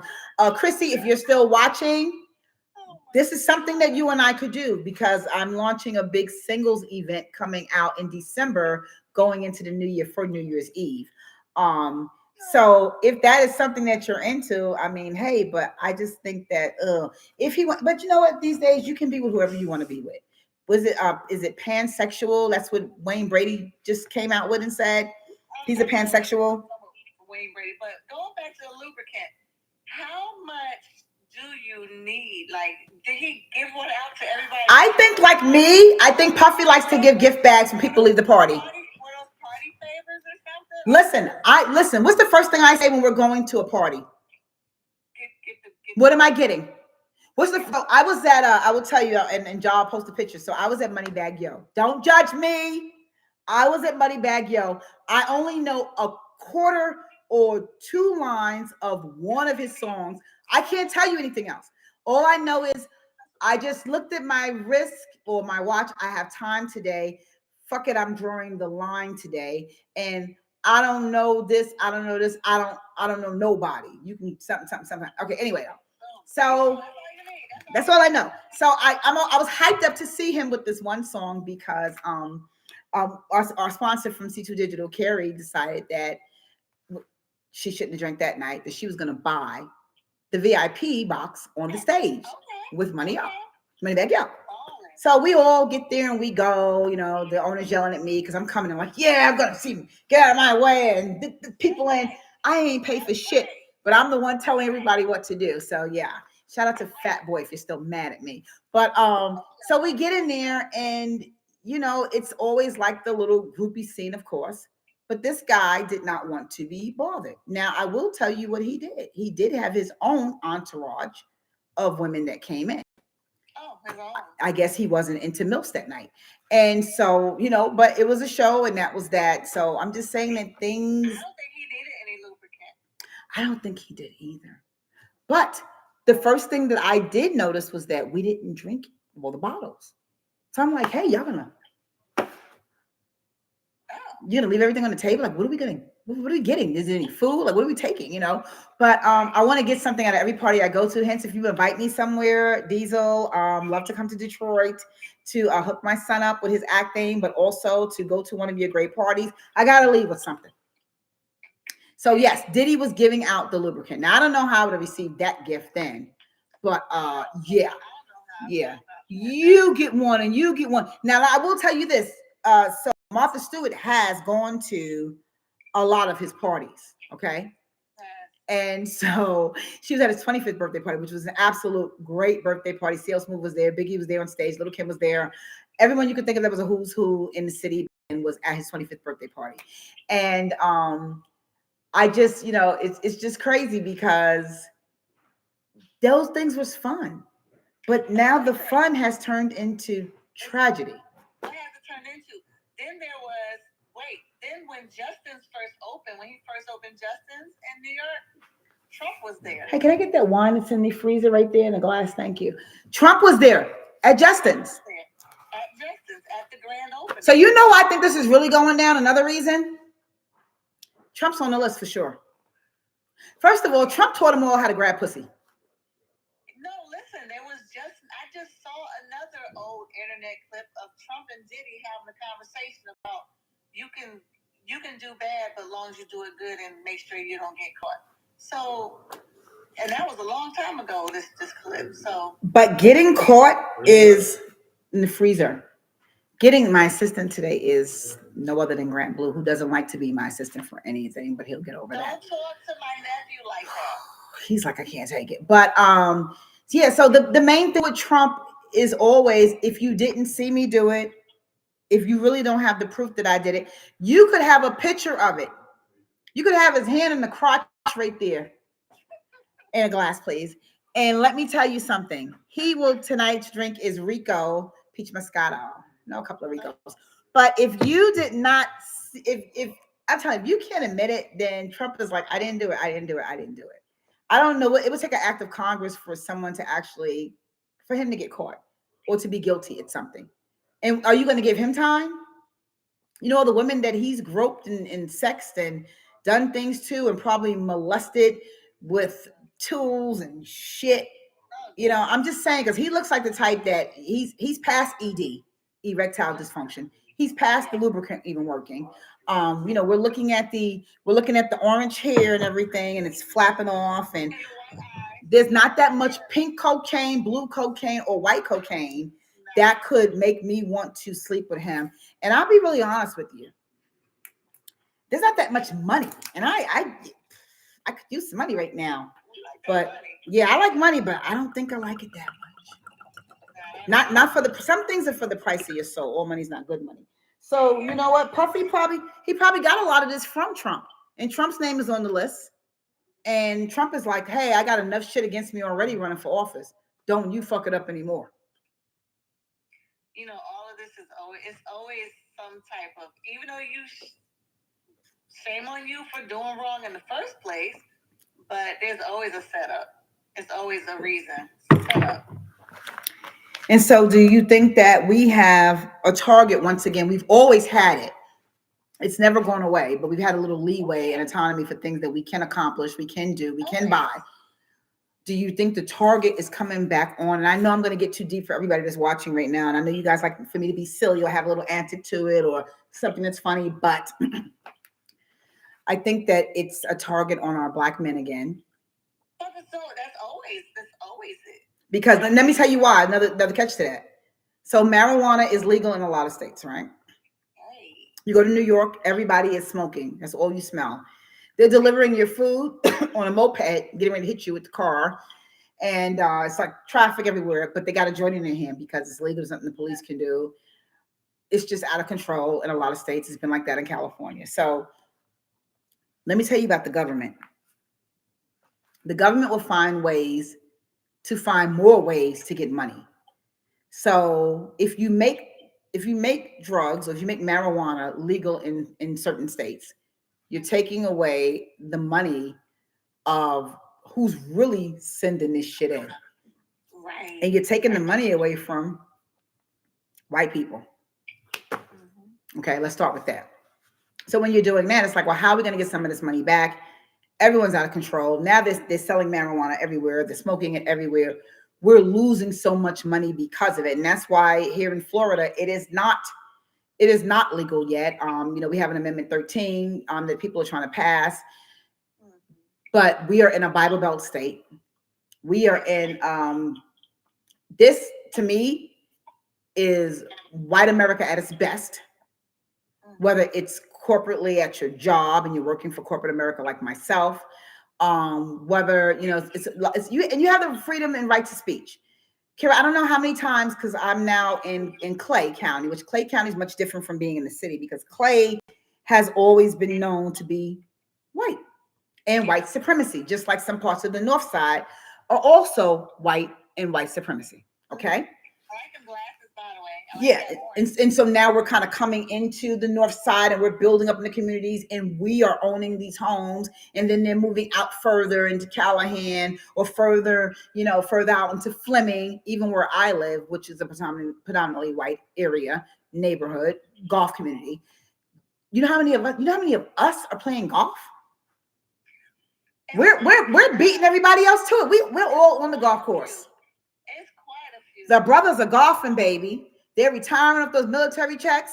They're out there golfing, living their best life. They're eating at the country club every day. Now, I'm not one of the brothers or the sisters that's allowed to do that because I ain't got it like that yet, okay? But when I'm out leaving late or when I'm coming in, they are living their best life better than most of the Caucasians that still live here. So you're losing all this money to marijuana. And now you're saying, how can we buy bulk? Start stripping them down again because they're getting up here. We own some of, if not the largest cannabis, one of the largest cannabis in the world. So do you know how much money we're getting alone from that? Right. So now we're over cannabis. Now we're trying to eat healthier. Yep. Hello to basic instinct herbals. We want to put good things in our body. So if I'm putting all this good, if I'm eating lettuce and spinach and greens, if I'm growing my own, going back to my crop days, like we spoke about in the beginning, like our ancestors would teach us, and we're canning now, or we're learning how to can and do our preserves. If I go back to all of that right now, and I start doing this, even if I'm in the city and I have plants, plant holders on my terrace, whatever it may be, how are you going to make money? You slaughtering cows, you giving us bad meat every chance you get. Hey, Amber, you giving us all this bad meat. You giving us cows that had cancer. Yes, animals have disease. People wake up and be a part of the movement. Okay? They package it. They put all of these things to change the color in the meat, and we're eating and we're digesting it. If we stop fucking with McDonald's and Kentucky Fried and the Colonel, and making them rich, and Popeyes, because one, it's a fast mix, and then we have all these cheese products. We have all these things that are not good. Chick-fil-A is even up on it now. Chick-fil-A has some. I'm not gonna lie, they got some of the best mac and cheese that you've ever had. They get browned and crusted on the top, but they're catering to who? Because if I'm buying chicken all day and all you offer me is mashed potatoes, or you got string beans, but you didn't put a real mac and cheese in it, I want to buy these things. I'm like, okay, healthy, Subway or this, or go home and cook. A lot of times I just enjoy cooking for myself. I was in the grocery store yesterday and I saw those mushrooms you spoke about. It tastes like they cook them like meat. Yeah. So if we start doing that as a culture, what happens to all of the money that is being spent on everything that is not good for us anymore? Right. They're not getting it. So they have to attack somewhere else. Oh, now the Black people, they want to eat healthy. They don't want to drink anymore. They want to run 5 miles a day. They want to cure diabetes by taking all this Ozempic. They don't want to be big and overweight anymore. I'm just saying, it's the truth. Or they want to be on weight loss pills so that they don't get fat, or if they are fat, they can control it and come down. And it's going to stop them from wanting to overeat, because some of us have a way of not backing off the table, giving fish vaccinations. Thank you, Basic Instincts Herbals. We don't know what the hell is in the shit they're giving us, but we're doing it. You didn't do it, Kira. My other friend didn't do it. A lot of people did not get COVID shots. Okay. So now this is me. Well, I've had cancer. I've had breast cancer, and the doctors are telling me, because I trust them, because I feel they saved my life, and that and the herbs. And they're saying, you need to do this because your immune system is low. Instead of saying, take a dozen vitamins a day and keep your ass in the house while everybody's going lockdown. And I'm out there like that movie that time, and I'm with the army, and I'm sitting online, and they're like, which one are you going to get? Well, thank you for clearing that up. Which fish vaccination do you want? Do you want kingfish? Do you want tilapia that's man-made? Like, we're going to put anything in your body, because you don't know better, because you're not educating yourself enough to know. No. But not only that, guess what else happened? If you worked a government job, or you worked for healthcare, or any of these jobs where you weren't working for yourself, they tell you, if you don't get the vaccination, you're going to lose your job. We're going to have to let you go. Your job. Yep. How about that? That was sick. That was so wrong to do to people, man. So, that's wrong. Do you think I can afford to lose my job? And I have 4 kids at home. And this is just me talking, guys. Right. I have 4 children at home. My husband left. Well, he's not working because he can't find work. I can barely keep food on the table. The price of food is extremely high now. I can't get food stamps because I am working. I'm worried about my kids. And now we have COVID hitting, and they're home, and they're trying to homeschool, and they're driving me crazy, because instead of homeschooling, they're outside on the terrace smoking pot, or trying to run around with Pookie, or I don't know where they are, and I can't keep up because I'm at work to take care of my family. So if you come to me with an ultimatum, I'm like, I don't believe in that. Right. And I'm not going to take anything and put it in my body just to keep my job. I'm going to say something because my mom's not watching today, and I'm going to be really honest with you. I found that I'm a house nigga. Yeah, I found that out. I found, if I was back in the days of slavery, I would be making my best cornbread and bisque just to have a better life and just to get the scraps. I feel that way sometimes, even in my working relationship now. I'm like, whatever scraps I can get, I'm good, because guess what? I'm getting something and I'm providing for my family, or rather for myself now. And I don't have anybody else providing for me. So I feel like I'm stuck. I got to do this because it's all I know how to do. I've been doing it all these years, but I'm aligning myself to get the scraps. So when we put ourselves in a mentality and we become the HNs, we don't have a choice. If you said you was shooting horse urine in me, and I'm being real, and that was the only way that I could keep my job, I'm going to get the horse urine. And so just to sum it back up, because John said, she said, wrap it up. They have to go after something. They have to go after something. They do. And they have to stop us from doing this. And they got to find a way to say, if you don't put your foot back on them niggas' neck, right, they are going to be out of control. This is that foot. That's what they and do. So they are attacking.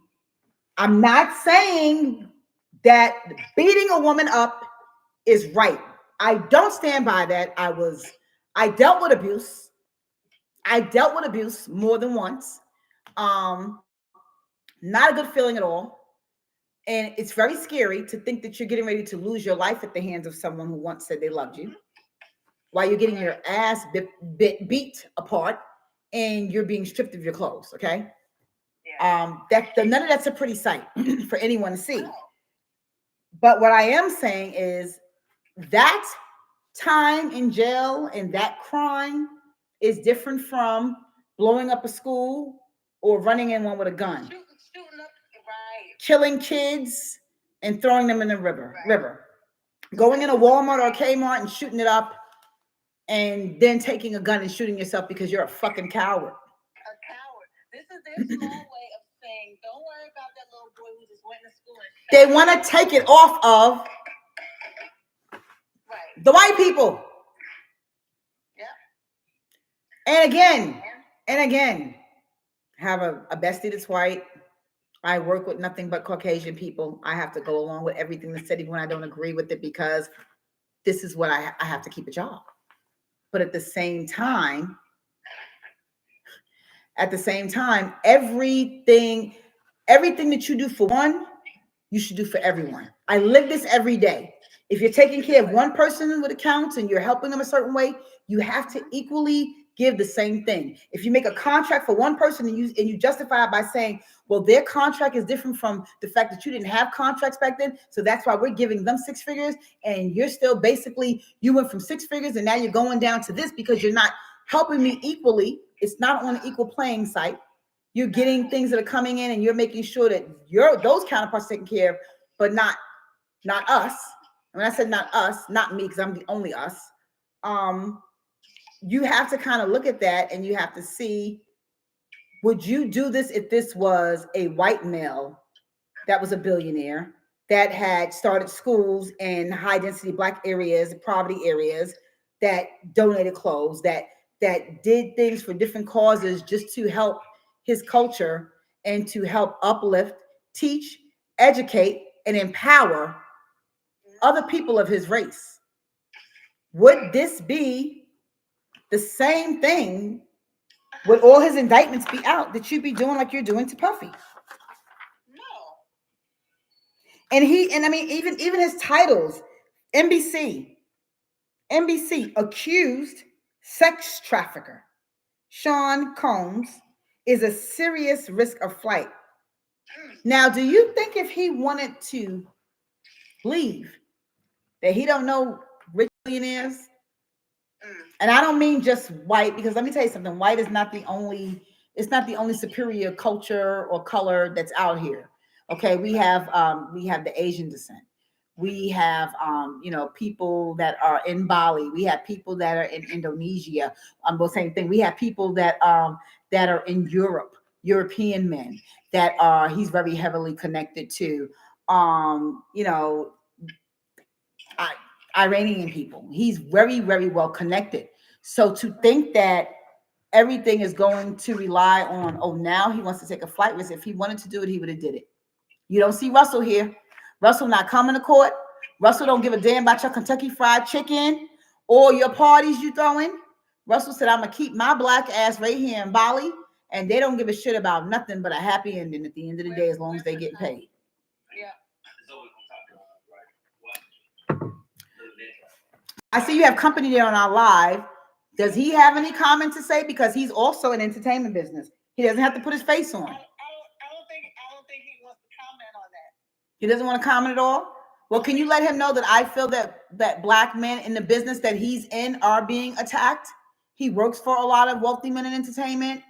And I just feel that it's something that's happening, and they're exploiting us more than any other race to bring us down as a race. Yeah, he's definitely being attacked. He's a billionaire. He's a billionaire black man. I'm just saying he's a billionaire black man looking to try to buy NBC recently and some other network. Oh. When you start doing those things that we're not supposed to be doing, even if you got money, just to show you that you're not like us. Not like us. You're not like us. So let's talk about the fact that it says he's a danger based on AR-15 rifles seized. Okay, let me tell you something. I dated a guy, and I don't know what the whole rifle thing was about. And one day he must have took something bad or something was going on. Maybe he had too much to drink. And he's in the yard playing with rifles. And I'm like, what? Do you think anybody came and got him? Do you think that they say he's in danger of a flight risk, or these are just things that they buy? Because let me tell you something. Knowing what I know now, preparing for the unpreparable. I said a lot. Preparing for the unpreparable in life. We don't know what's going to happen. We don't know if the Capitol is going to be stormed again. We don't know if our neighbors are going to turn against us or we're going to turn against each other. We don't know if we're going to have to guard and gate our homes. We don't know. No one knows what the future holds. I just bought a gun maybe 2 years ago. I've been very neglectful in the classes. They have a ladies' night every Thursday. Starting next Thursday, I'm going to be back in there for that hour, paying that $5 for ladies' night, learning how to use my gun, learning how to protect myself, my family, and my home. And when I'm out as a young woman, because I'm still hot, they could still try to traffic me. You just never know. But I'm trying to learn. Yeah, that's true. But I don't want to only learn to prepare with that one gun. I want to learn so that I can buy many and more. Because if something goes down here and it's survival of the fittest. Oh my God, Mom, if you don't get off of the lives, I didn't see her name or anything, but I guess she's on. Correcting me, of course. Corrects grammar and everything. She was a professor.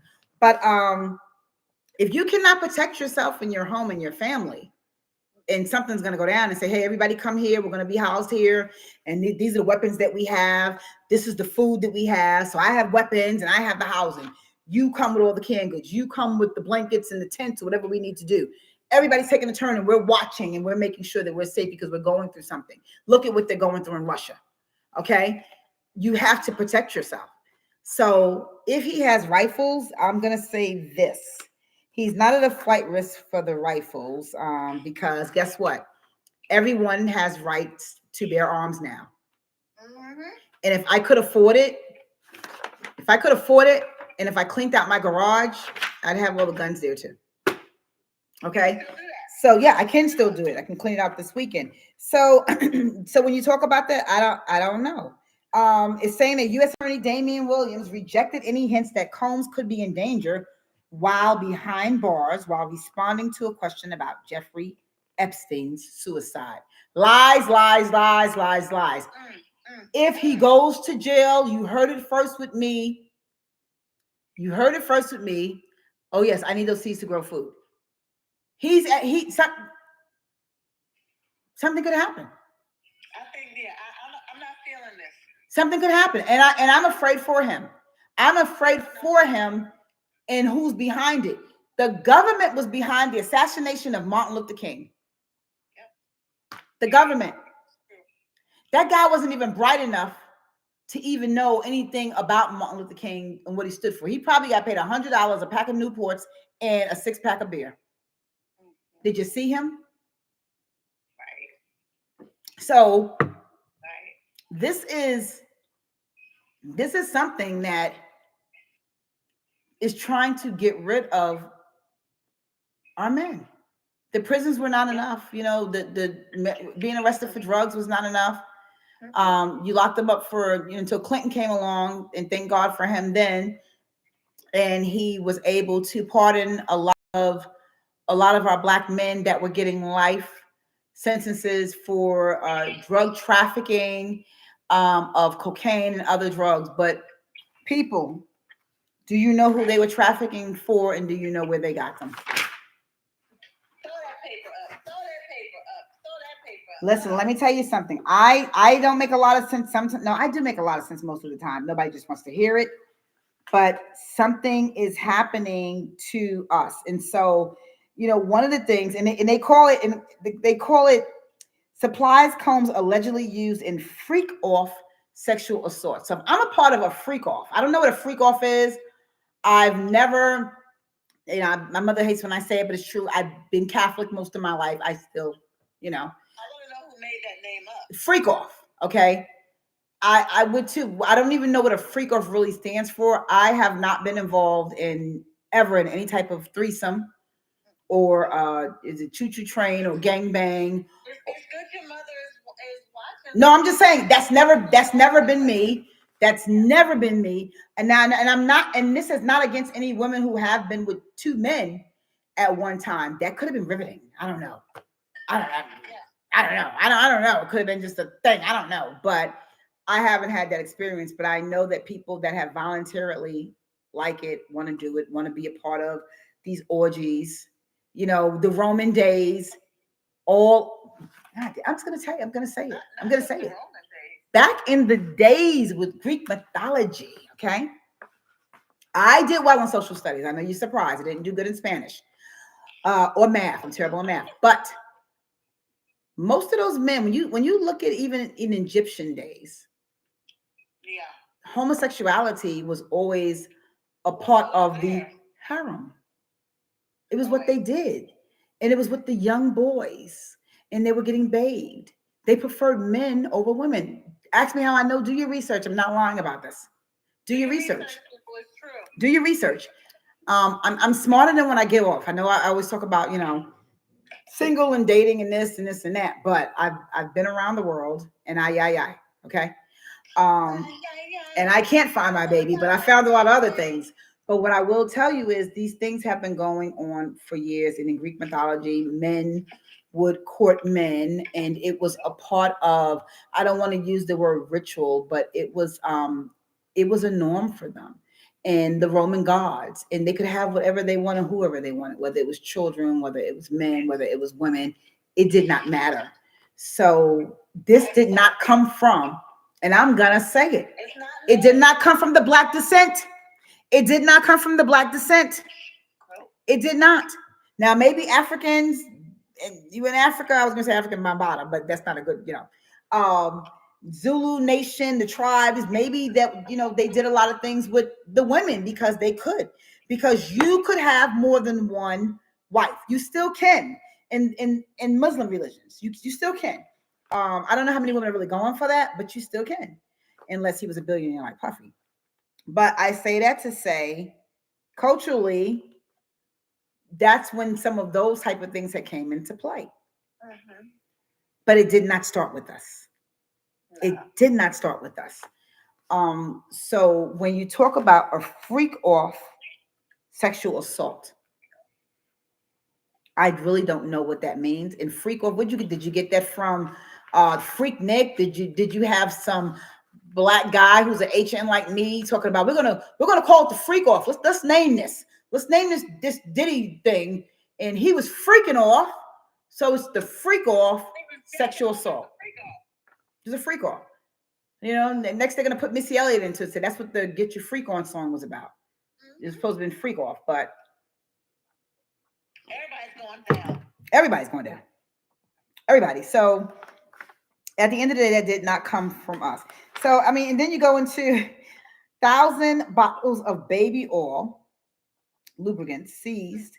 First of all, again, They have on the internet like it's loads of cocaine or something. It's hilarious. baby oil. Well, that's a real threat to the country.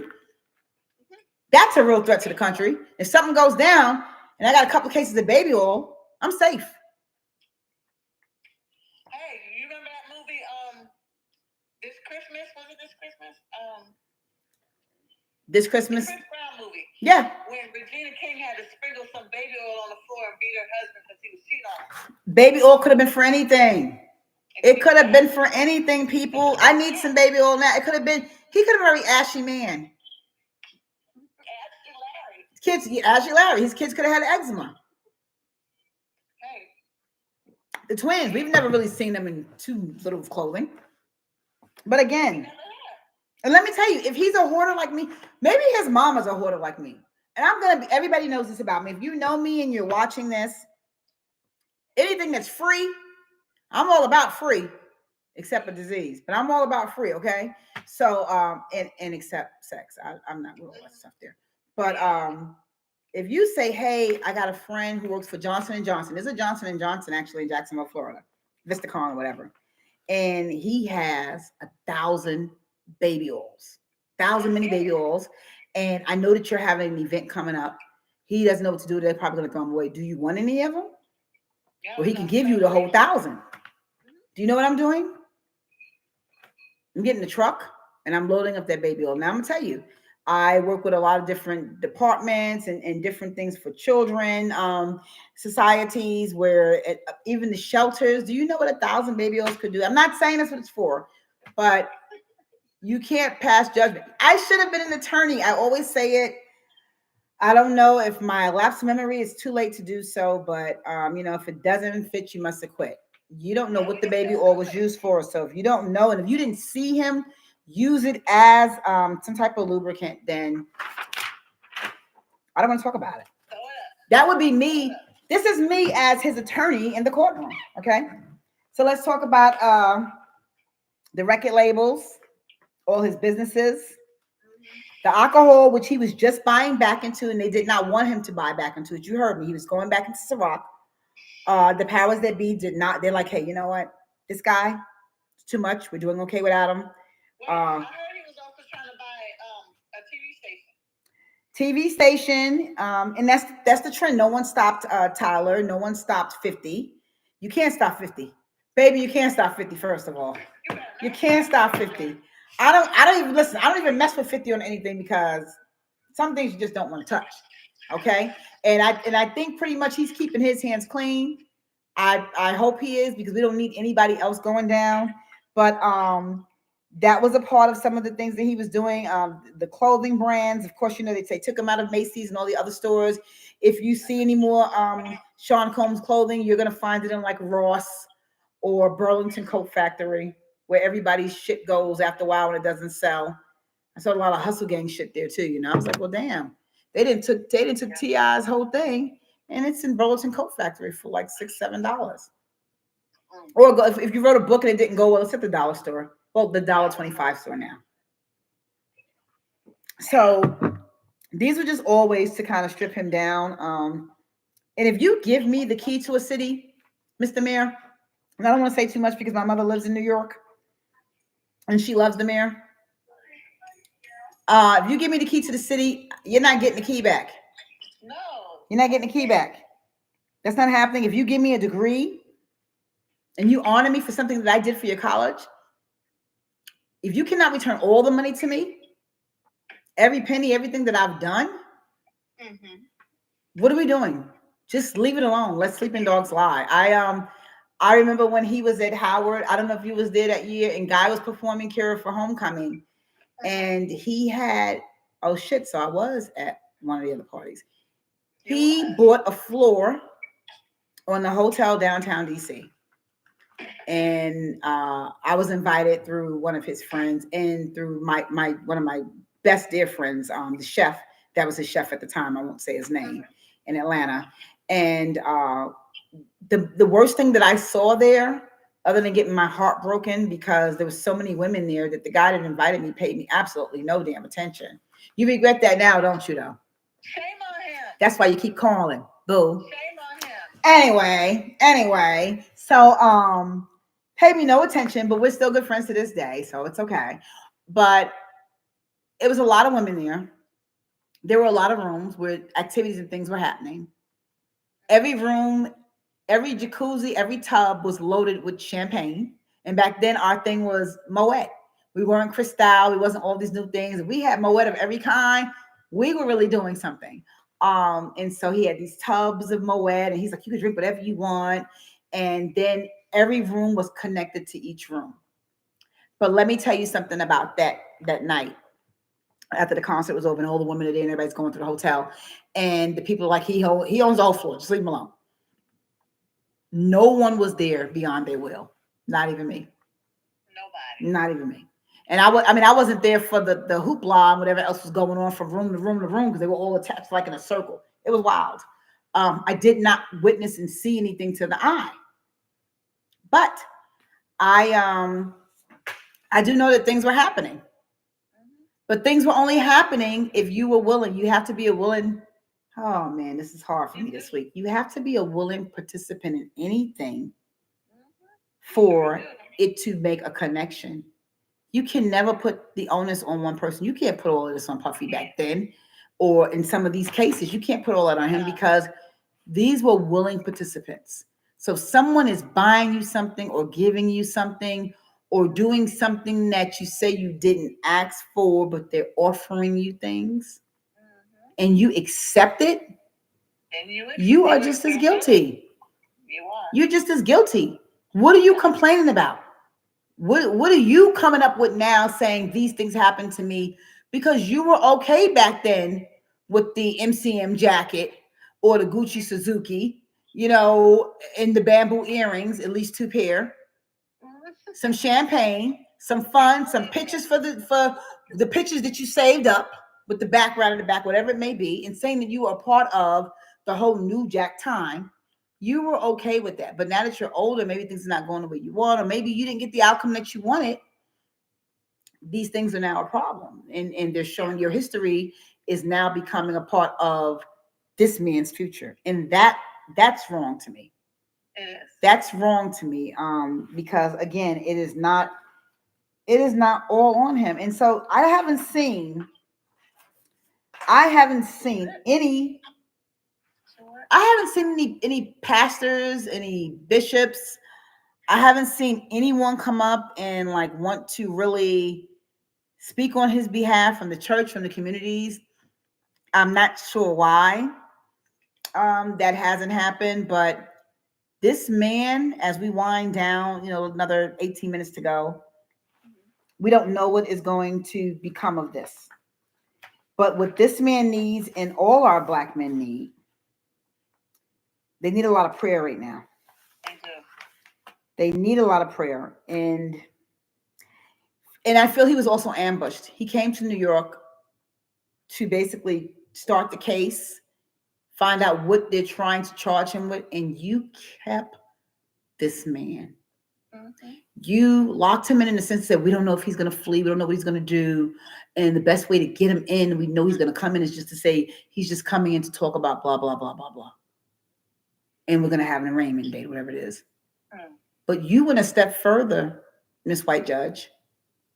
And you already made the decision before he even got in that chair to say, yeah, there won't be any bail, any bond for him. When you were having dinner with your husband in Long Island, and you were drinking your wine. Manitou, Long Island, all the way out. Okay. Fancy part. And you're drinking your wine, and you said, this is what you said. Richard, I have the Sean Diddy Combs case. Yeah, she's proud of that. Came across my desk last week. I wasn't sure what I was going to do with it. I don't have the biggest name as a judge. I mean, I've had cases. Of course, I've had great cases. I've had great cases. I worked with lots of people. I put a lot of people away. But I've never had a Black billionaire whose life was in my hands, literally. So yeah. sad. So so we talked about it, the prosecutors and I. We had lunch yesterday. Some good wine, Richard. And you know what, Dick? Yeah, Richard is Dick. Richard is Dick. I don't even think I'm going to let him have a bond hearing.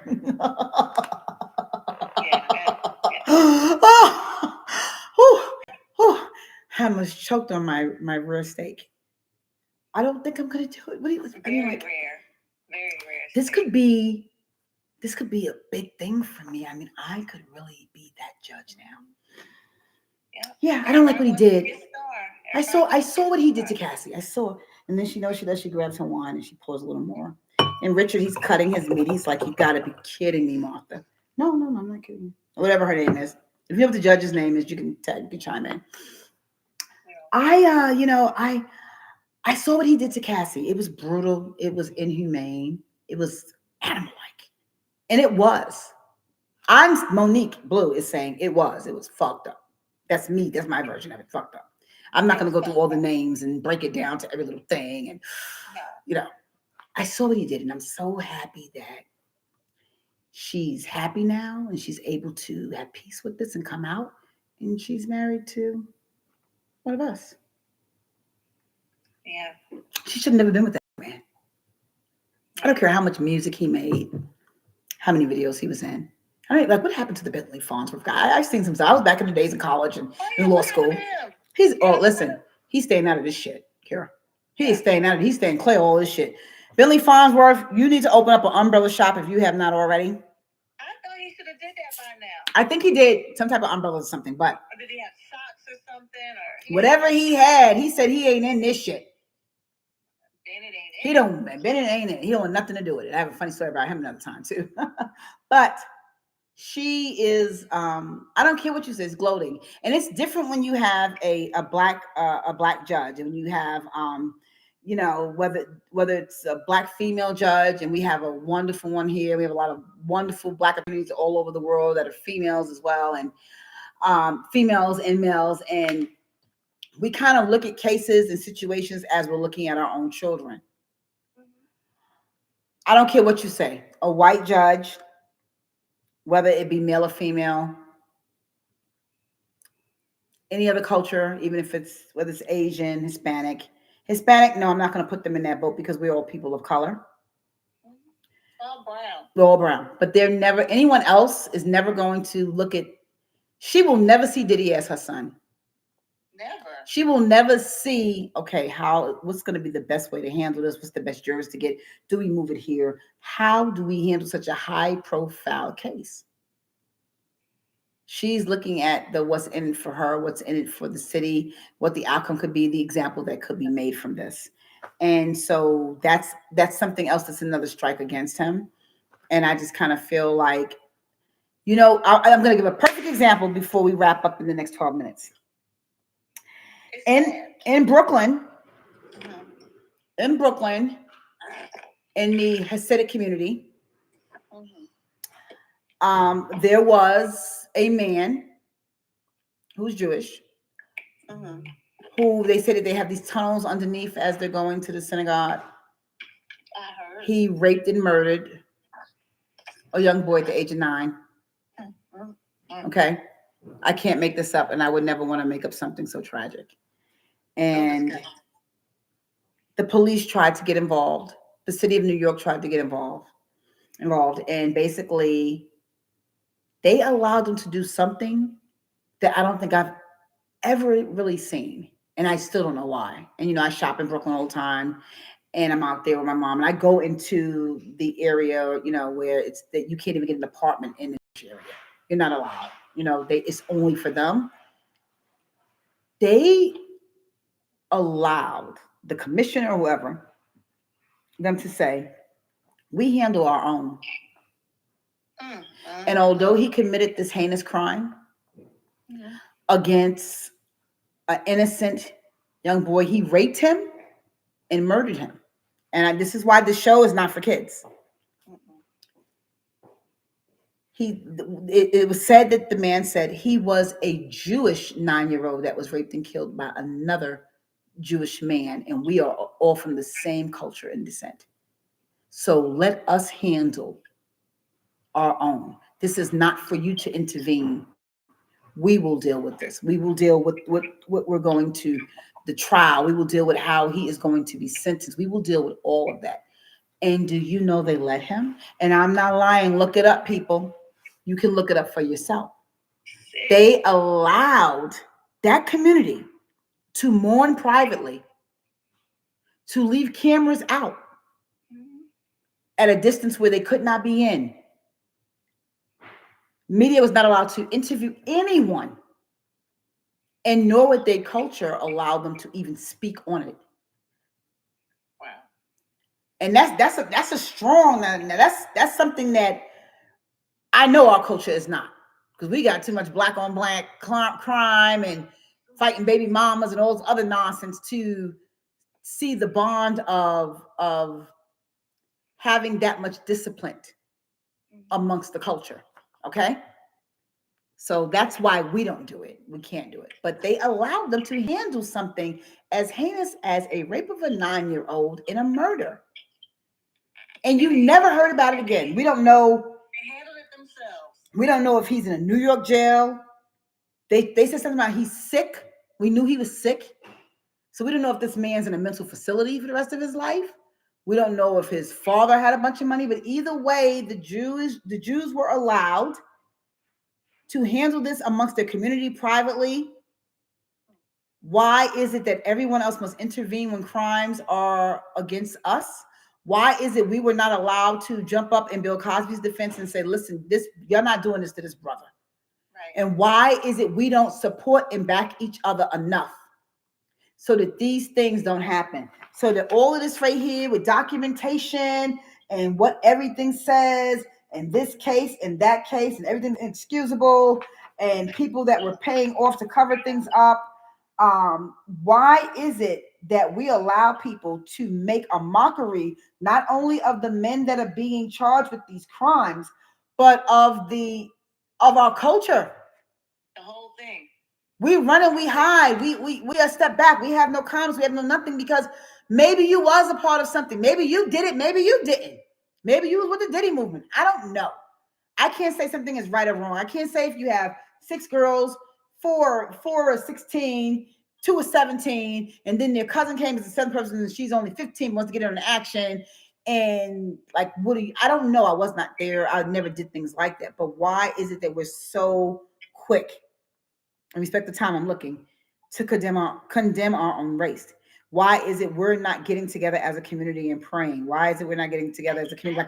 Remember Malcolm X? What did Malcolm X do? What did Malcolm X do when everyone was in jail? Listen, we love to just bring each other down. Bring each other down. We got to stop. We got to stop. So I mean, as we're closing out in the last 7 minutes, I don't know that he's innocent. I don't know that he is guilty. And most of you watching, and most of you that will watch later, and most of you that will find out that I said some things that you may not like, or I said some things that I shouldn't have said, will also hear me say that you are not the judge, and you are not the jury, and you are not God. You wasn't there. You don't know. I've never seen pink cocaine in my life. I don't know. I don't know anything about that. I'm not a cocaine user. I wouldn't even know where to buy cocaine. I couldn't even tell you how much it costs in a bag. Yeah, I don't know. But what I'm saying is there are people that have what we call trends, and we do things according to the gram, and we do things in order to make our name bigger and make ourselves bigger. We have babies with people that we don't love, that we don't like, that we find unattractive. But the man's making $250,000 or $6 million because he's running up and down a football field, and then we find a way to justify the fact of why we're with them. And then we had these babies. Like, I don't care if he's with 6 other women, because guess what? I'm getting the bag. And I'm in the bag, I mean the money.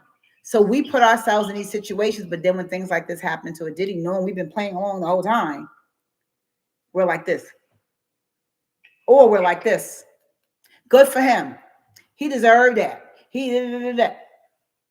Nobody seems to care anymore. It's so disgusting. And do you think that that's as where we are at the age of, I don't know, at the age of our youth right now, that they just they're so busy being so glamorized by all that they think something is from social media, and people that are buying all their jewelry on Shein, on Temu. Let me wake you up, people. If you sleeping right now, get up. Listen, we got 5 minutes left. Everything you see. I have a great girlfriend. She's always like, well, I saw this and this, that. You think it's an 8? And I'm like, bitch, that shit ain't real. None of it's real. No. Believe half of what you see and pretty much not much of what you hear at all. Because a lot of times it's lies, it's BS, it's fake, it's phony, it's things that are for the gram. How many of you follow TikTokers and you're looking at them on TikTok and they're giving relationship advice? We got a woman on there and she always has something to say about relationships. And if your man did this, and if he ain't do this, he ain't take you to your house, and if he didn't buy you this, and if y'all been together this many years and he still ain't trying to marry you, or he's still talking about baby mama, or he don't know what he want to do, he ain't for you, he don't want you. That bitch is single. That's annoying. She's getting off that TikTok. And she's probably, well, she's not like me. She's getting paid for her TikTok. She's probably on the dating site. She's on the paid dating site. She's not on the free one, like, maybe somebody look. You know, she's not on the free one. She's on a paid dating site, and she's still trying to get a man, but she has that black target on her back now because she's been talking so much shit about everything the black man is not.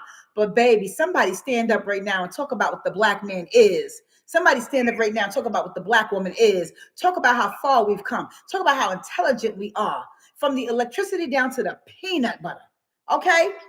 Everything that you see and most of what is real in life, it came off the sweat and off the backs of African Americans. I'm not lying to you. I'm not lying to you. Read it, look it up, and see it for yourselves. The first, whoever still has one, right? Take a look at it. If you didn't donate it to Goodwill like I did, it's there. It's there. I shouldn't have donated it, because you know what? The facts are really still there. When I went to visit St. Jude's Hospital, and they showed me that the first surgeon that came there to operate and to cure these young children with cancer was a black man. And Danny Thomas loved him. He said he never saw color. The reason why St. Jude's Hospital even started, why he started the whole movement of everybody deserves, no child should die from cancer. Let me tell you this in the last 2 minutes in case you don't know. Yeah, I'm smart. I know. I dumb it down to some, but hey, let me tell you something. It was because a young black man had cancer. He was a little boy. He was 14 years of age. He went to one hospital. They said, we don't know what's wrong with him. They didn't want to treat him. Went to another hospital. They said, okay, well, this is what's going on with him, but you don't have any insurance, and we don't treat colored folks. We don't care if it's a kid. We're not treating colored folks. Went to another hospital. I'm sorry. Colors are not allowed here. There was no black hospital there was no black doctors. There was no one that they could take him to. At the end of the day, there were no black hospitals. Let's put it like that.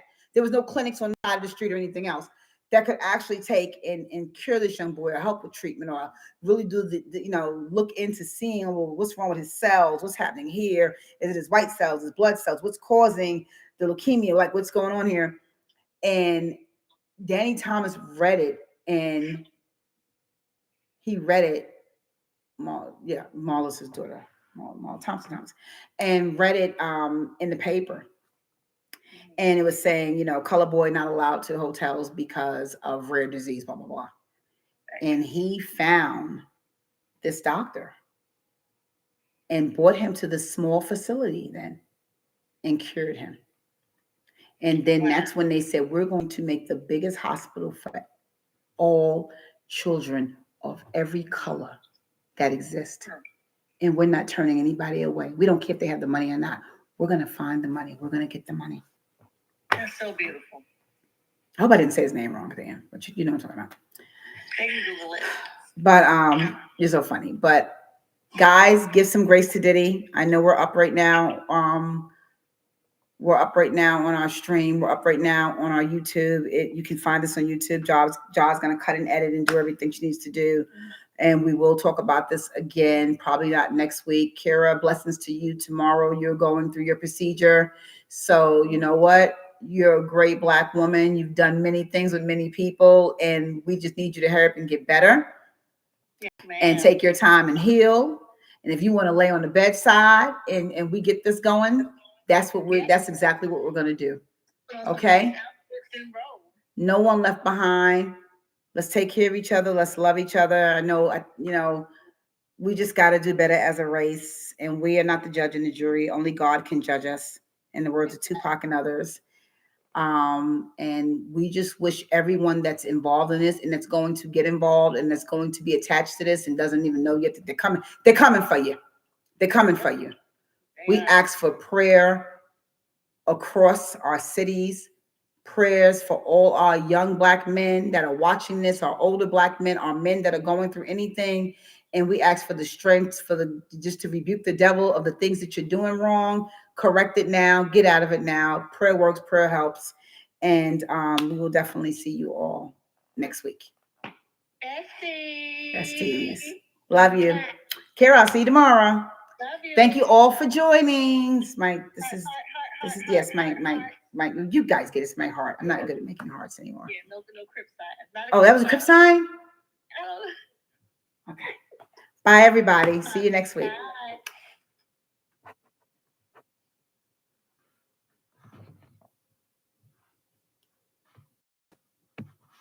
Didn't even look at any of your chats here, huh? Okay, well, I didn't see the chats. Okay. That's good.